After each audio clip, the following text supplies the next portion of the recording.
अजब है गजब की ये दुनिया निराली, अजब है गजब की ये दुनिया निराली।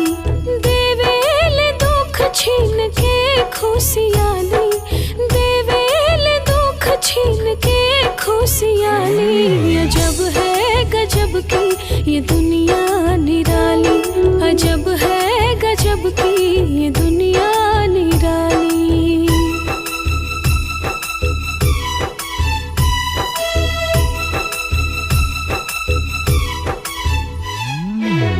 सृष्टि सृजन की संचालक है नारी,